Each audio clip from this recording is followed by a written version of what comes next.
കാഴ്ച ശരിക്ക് റൂർക്കല, ഒറീസയിലെ റൂർക്കലയിലെ സിറ്റിക്കടുത്തുള്ള മാതാ വൈഷ്ണോദേവി പഹാഡിൽ നിന്നുള്ളതാണ്. ഇത് ഒരു പാറമലയാണ്. ഇവിടെ വൈഷ്ണവദേവിയുടെ ഉപാസനയുള്ള ക്ഷേത്രമൊക്കെയുള്ള സ്ഥലമാണ്.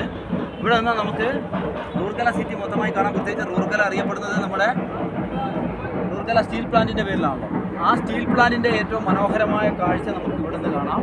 ഏറ്റവും ചുരുങ്ങിയത് 10 കിലോമീറ്റർ നീളത്തിലുള്ള വലിയൊരു പ്ലാന്റാണ്. അപ്പോൾ അത് മുഴുവൻ നമുക്ക് അവിടെ പോയി എല്ലായിടത്തും കാണാൻ നടക്കുകയില്ല.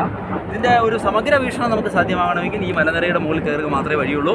ഇതായി കാണുന്നതാണ് സ്റ്റീൽ പ്ലാന്റ്. ഇങ്ങനെ അറ്റത്തുനിന്ന് തുടങ്ങി അതിൻ്റെ ഓരോ സെക്ഷൻ ഇരുമ്പയിര് തിരിക്കും. ഇതിൻ്റെ നടുക്ക തീ കാണുന്ന ഭാഗത്താണ് ഇരുമ്പയിര് വേർതിരിക്കുന്ന പ്രധാനപ്പെട്ട പ്ലാന്റ് ഏരിയ. അവിടെ ഒരു ജാതി പൊടി നമുക്ക് കാണാം. കാരണം ഇരുമ്പയിര് നിറഞ്ഞ മണ്ണ് പൊടി കൊണ്ടുവന്ന് വേർതിരിക്കുമ്പോൾ ഉണ്ടാകുന്ന പൊടിയാണ്. അവിടെ നിന്ന് വേർതിരിച്ചതിന് ശേഷം ഓരോ സെക്ഷനിലേക്ക് ഇരുമ്പ് ഉരുക്കുകൾ ശക്തമായി ഉരുക്കി വേർതിരിച്ച് ഓരോരോ ക്വാളിറ്റിയിൽ ഉരുക്കി തിരിച്ച് അതിന് ഏറ്റവും വലിയ ഫർണസാണ് അവിടെ കാണുന്നത്. അതിനെ തുടർന്ന് വ്യത്യസ്ത തരം സ്റ്റീലുകൾ ഉൽപ്പാദിപ്പിക്കും.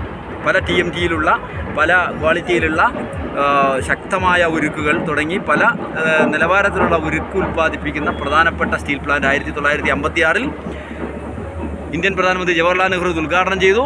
അദ്ദേഹം സോവിയറ്റ് യൂണിയൻ്റെ സഹായത്തോടു കൂടി നമ്മുടെ രാഷ്ട്രത്തിൻ്റെ വികസനത്തിന് വേണ്ടി തയ്യാറാക്കിയ ആദ്യത്തെ പ്ലാന്റുകളിലൊന്നാണ് സ്റ്റീൽ പ്ലാന്റ്. ഒന്നാണ് റൂർക്കലയിലെ സ്റ്റീൽ പ്ലാന്റും മറ്റൊന്ന് മധ്യപ്രദേശിലെ ബിലായി സ്റ്റീൽ പ്ലാന്റും. അപ്പോൾ ഇതിൻ്റെ ഒരു കാഴ്ചയ്ക്ക് വേണ്ടിയിട്ടാണ് നമ്മൾ ഈ മലനിരയിൽ കയറിയത്. സമയം 6 മണിയോട് അടുക്കുകയാണ്. ഇനി ഇതിൻ്റെ രാത്രി കാഴ്ചകൾ തുടർന്ന് വരും. പൂർണ്ണമായ ഒരു വർണ്ണപ്രപഞ്ചമാണ് ഈ പ്ലാന്റ് രാത്രിയിൽ തീർക്കുക എന്ന് അറിയാൻ കഴിഞ്ഞിട്ടുണ്ട്. ഞങ്ങൾ ആ കാഴ്ചകളും കൂടി കണ്ടിട്ടാണ് ഇവിടെ നിന്ന് ഇറങ്ങാൻ വേണ്ടി ഉദ്ദേശിക്കുന്നത്.